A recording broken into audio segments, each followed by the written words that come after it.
네, 안녕하십니까, 광닭입니다. 자, 이제 3월이 시작돼서 남부지방을 중심으로 해서 아마 감자 파종이 시작됐을 겁니다. 보통 남부지방은 2월 말 3월 초 이때 많이 파종들 하시고요.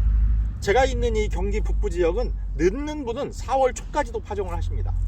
보통 춘분이 지나야 이제 파종이 시작되고 땅 가리를 할 수가 있어요.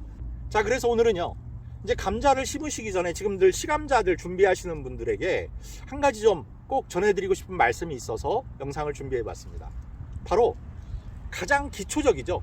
감자의 전염병, 역병, 더덩이병 하는 이런 질병들을 예방할 수 있는 방법 몇 가지를 좀 소개를 해드리려고 합니다. 농약이라는 걸 쓸 수도 있고, 또 유기농으로 원하시는 분들은 다른 방법들을 쓸 수가 있는데, 그런 방법들까지도 다 포함해서 제가 몇 가지를 소개를 해드리도록 하겠습니다. 그리고 어떤 약을 쓰지 않더라도 밭을 만드는 단계에서부터 그런 병을 예방할 수 있는 그런 방법들이 또 몇 가지 있으니까 그런 점들 주의해서 들어보시기 바라겠습니다. 보통 여러분들이 이 시감자를 심으실 때 소독이라는 걸 하게 됩니다. 이 소독이라는 걸 하는 이유는요, 감자에는 크고 작은 사소한 것도 있고 아니면 심각한 것도 있고 여러 가지 역병들이나 전염병들이 있어요. 그래서 제가 항상 이 시감자를 준비하실 때는 건전한 시감자를 구입해서 하셔라. 식용감자가 아니라. 식용감자에는 어떤 균이 묻어 있을지 사실 몰라요. 그러니까 이런 건전하게 육성된, 육묘된 그런 시감자, 전용 시감자를 구입해서 이용하시는 걸 꼭 권해드립니다. 자, 그리고 또 하나, 이제 보통 여러분들이 감자를 심으실 때 큰 감자를 잘라서 심으시죠. 지금 이런 감자입니다. 보통 이런 감자를 보통 이제 동네 아주머니들 심으실 때도 보면 밭에 이렇게 앉아서 칼로 뚝뚝뚝뚝 잘라서 그냥 땅에다 이렇게 넣습니다. 제가 이런 말씀 드리면 해마다 그런 댓글 다시는 분들 꼭 계세요. 뭐냐? 나는 몇십 년을 그렇게 뚝뚝 잘라서 심었는데도 별 문제 없이 잘 지어왔다. 이렇게 말씀을 하시는 분들 계십니다. 물론 그게 안 된다, 이건 아니에요.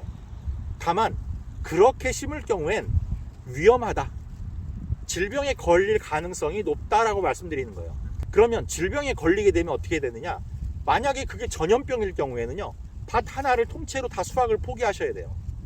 보통 더댕이병 같은 경우에 그 전염력이 상당히 강합니다. 또 토양 내에서 감염이 되기 때문에 밭 하나를 다 수확을 포기해야 될 수도 있어요. 그리고 그게 토양 내에 또 남아있기 때문에 다음 해에는 그 땅에서 감자 농사를 지을 수도 없을 수도 있습니다. 그러면 어떤 방법을 쓰면 되느냐? 첫 번째 가장 간단한 방법은 농약을 쓰는 거겠죠. 예방약을 쓰는 걸 겁니다. 그럼 보통 감자를 잘라서 분의라고 하죠. 분의. 가루를 감자에 발라서 심는 겁니다. 그럼 보통 쓰는 방법이 이제 베노람 수화제나 이런 것들을 이용해서 분의를 시켜서 파종하시게 됩니다. 그러면 어떤 효과가 있냐면 절단면을 소독하는 효과가 하나 있고요. 또 하나는 그 토양 주변, 시감자를 묻은 그 토양 주변 토양을 소독하는 효과가 있기 때문에 그만큼 질병으로부터 이제 지켜주는 효과가 있다, 이렇게 되는 겁니다. 그러면 그런 농약을 쓰면 되지 않겠느냐? 하지만 농약을 또 쓰기 싫어하시는 분들도 계실 수 있죠. 그런 경우에는 보통 옛날부터 써오던 재를 묻혀서 심는다든지 그런 방법들이 있을 수 있습니다. 그런데 요즘은 그걸 태워서 할 만한 재료들도 마땅치가 않고, 또 도시농부라든지 이런 주말농장 하시는 분들은 그런 재를 구하기도 쉽지 않습니다. 자, 그러면 어떤 방법을 쓰면 되느냐? 잘라서 심을 때 아까 말씀드린 것처럼 밭에 앉아서 뚝뚝뚝뚝 잘라서 심는다라는 걸 제가 추천드리지 않는다라고 그랬어요. 그럼 어떤 방법으로 하느냐? 보통 지금쯤이면 이제 시감자를 지금 준비하고 계신 분도 계실 테고, 아니면 발화가 다 돼서 심을 날짜만 지금 이제 기다리고 계신 분들도 계실 거예요. 그런 분들은 어떻게 하시냐면, 원래는 이게 시감자를 처음에 준비할 때부터 쓰시면 좋은 방법이긴 한데요, 앞으로 파종까지 한 열흘 정도 그렇게 남아있다, 일주일 열흘 이렇게 남아있다 하시는 분들은 이 방법을 지금이라도 실행하시기 바랍니다. 자, 우선 준비할 게 칼 2자루, 그 다음에 끓인 물입니다. 칼 2자루를 끓는 물에 담가 놓는 겁니다. 그래서 한 자루씩 교대로 쓰시는 건데, 보통 파종하기 일주일이나 열흘 전쯤 하시면 좋아요. 이 시감자를 한번 보시겠습니다. 미리 제가 잘라놨습니다. 어떻게 잘라놨냐면, 자 보십시오. 여기 잘라져 있죠? 여기 잘라져 있습니다. 하지만 어떤가요? 완전히 분리가 되지 않도록 3분의 2씩만 칼집을 내놨습니다. 자, 밭에 앉아서 바로 잘라 심을 경우에는 무슨 문제가 있냐면 이 잘린 부위가 상처가 돼서 감염의 통로가 됩니다. 그러면 아까 말씀드린 그런 다양한 균이 그냥 무방비 상태로 감염이 되는 거예요. 자, 그런 걸 막기 위해서 오늘 방법을 쓰는 겁니다. 칼로 이렇게 3분의 2만 잘라 놓으시게 되면 이 부위가 남은 기간 동안 하얗게 마릅니다. 아무는 거예요.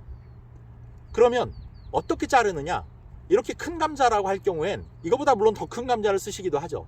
그럴 경우엔 한 조각의 크기가 대략 30 내지 40g 정도 되는 크기로 자르시되 한 조각에 눈이 적어도 2-3개는 들어있어야 돼요. 그래야 안정적으로 재배를 할 수가 있습니다. 그리고 자를 때 칼집을 끝까지 넣지 마시고 3분의 2만 남겨놓으시라는 거. 그렇게 해서 일주일에서 열흘 더 싹을 틔우시라는 겁니다. 자, 그러면 왜 처음부터 잘라서 말리지 이렇게 부분만 자르느냐? 완전히 자르지 않고 완전히 잘라 놔두시게 되면 그 부위가 공기 중에 노출이 되면서 과도한 수분의 증발이 일어납니다. 그런데 이렇게 붙여 놓으시게 되면요, 이 부분이 이렇게 붙어 있는 상태에서 이제 시간을 보내면서 이 부분이 스스로 아물어요. 그래서 그 부분이 꾸덕꾸덕해진 상태로 파종을 하시게 됩니다. 그러면 훨씬 감염으로부터 자신을 지킬 수가 있는 거예요. 이런 번거로움으로부터 좀 더 자유롭게 시감자를 준비하시는 방법을 소개해 드린 적이 있어요. 뭐냐? 이게 제가 준비하고 있는 지금 시감자입니다. 오늘 여러분들한테 보여드리기 위해서 갖고 나와 봤어요. 지금 양파망에 이렇게 담겨 있는 이것들은 제가 파종할 시감자인데 크기가 어떤가요?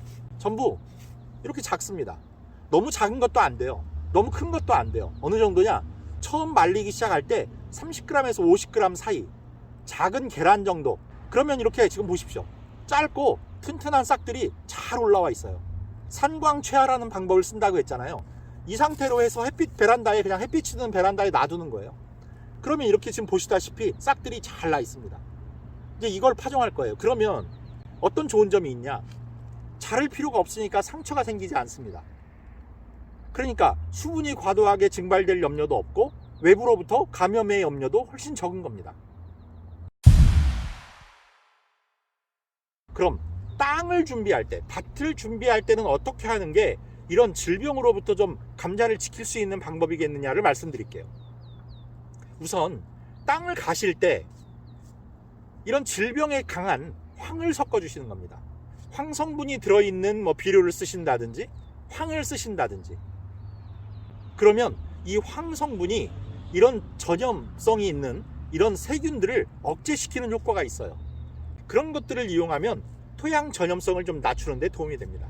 자, 그럼 두 번째는 이 퇴비나 이런 유기물을 쓰실 때 반드시 충분히 부숙된 유기물을 쓰셔야 돼요. 왜냐하면 그것들이 부숙되는 단계에서 많은 열이 발생을 합니다.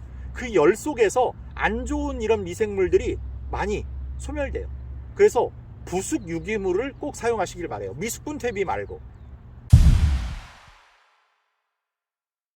자, 다음, 이번에는 조금 더 전문적인 내용이 될 텐데 일반인들은 조금 어려울 수도 있습니다. 하지만 좀 더 이제 이런 내용을 아시는 분들은 다음 방법을 쓰시는 것도 권해드려요. 뭐냐?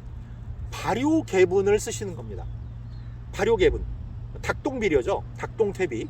이 발효개분은요, 방선균이라는 균이 들어있어요. 그런데 감자에 아주 치명적인 더댕이병이라는 그 병을 일으키는 식물병원성 방선균 역시 방선균이에요. 하지만 종류가 다른 방선균인데 발효개분에 들어있는 방선균이 그 더댕이병의 원인균을 제압하는 힘을 가지고 있습니다. 그래서 밑거름을 하실 때 발효개분을 써주시면 그 방선균을 억제시키는데 큰 도움이 됩니다. 그리고 또 한 가지가 있어요. 섞어띄움비라는 게 있습니다. 처음 들어보시는 분들 계실 거예요. 발효퇴비예요. 여러분들이 밭에서 산에서 퍼오신 부엽토라든지 아니면 밭에 있는 흙이라든지 아니면 EM 같은 거, 이런 거를 넣어서 미생물을 투입해 주시는 거예요. 그 흙 속에 들어있는 미생물을 이용하시는 거예요. 여러분들 밭에 있는 혹은 산에 있는 아니면 EM에 들어있는 이런 그 여러 가지 좋은 미생물들을 활용하시는 겁니다. 그리고 그 안에다가 이제 부엽토라든지 아니면 퇴비라든지 왕겨라든지 뭐 동물성 뼈 여러 가지 것들을 섞어서 어떤 창고라든지 아니면 밭 한가운데 있는 흙 위에서 발효를 시키는 거예요. 덮개를 씌운 다음에. 그러면 이 안에서 엄청난 열이 나옵니다. 그 열이 나오면서 많은 미생물들이 죽기도 하고 생겨나기도 하는데 그 안에서 이 더댕이병을 억제시킬 수 있는 그런 방선균이 형성됩니다. 그래서 섞어띄움비라든지 발효개분을 이용하시는 것을 추천드려요.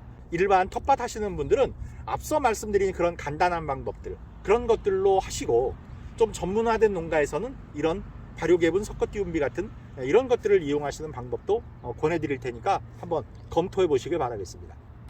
우리가 간과할 수 있지만 이런 건전한 시감자를 심어서 건강하게 감자를 기르는 것이 수확량을 늘리는 첫 번째 발걸음입니다. 그러니까 이런 노력을 꼭 하셔야 여러분들이 건강한 수확을 기대하실 수가 있는 겁니다. 자, 올해 감자 농사 저 광다기와 함께 풍성한 수확 하실 수 있기를 응원하도록 하겠습니다. 구독, 좋아요, 알림 설정 꼭 부탁드리고 여기서 인사드리도록 하겠습니다. 감사합니다.